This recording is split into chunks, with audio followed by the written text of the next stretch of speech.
চলে এলাম পার্ট 2 নিয়ে।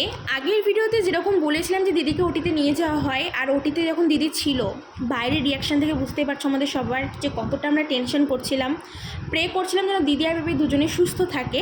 আর এরপরে এই যে ভিডিওটা দেখছো তোমরা, মানে রিয়াকশান থেকে বুঝতেই পারছো যে আমরা এখন কতটা খুশি।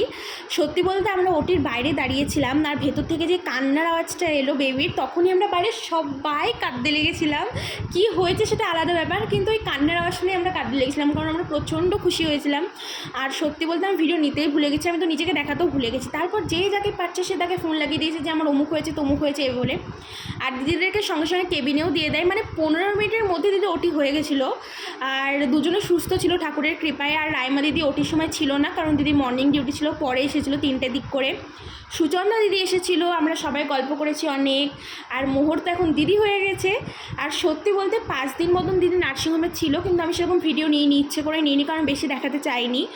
আর 5 দিন কীভাবে কেটে গেল বুঝতেই পারলাম না, কারণ 5 দিনে অনেকে দেখতে এসেছে, অনেকে। আর আমরা প্রচুর গল্প করতাম। আর এই ছবিটা হচ্ছে দিদি আর বেবি ফার্স্ট ছবি, যখন দিদিকে বেডে দেওয়া হয় তখন। আর এখানে আমি আর খুব দিদির সঙ্গে গল্প করছিলাম। আর সত্যি বলতে আমি যখন আসতাম তখন মা বাড়ি যেত, আর মা যখন নার্সিংহোমে আসতো আমি তখন বাড়িতে থাকতাম, এরকম করে আমরা থেকেছি। আর এই ভিডিওটা হচ্ছে ছুটি যেদিন হয় সেদিন দিদির মামা আসে জন্য তো খুবই মানে কষ্ট হচ্ছিলো, কারণ আমরা বহরমপুর থেকে দেবগ্রামে চলে আসি, এখন এখানেই থাকবো। আর এই মিষ্টিগুলো সব এসএনসিউতে যায়, দিদি যেখানে চাকরি করে সেখানে।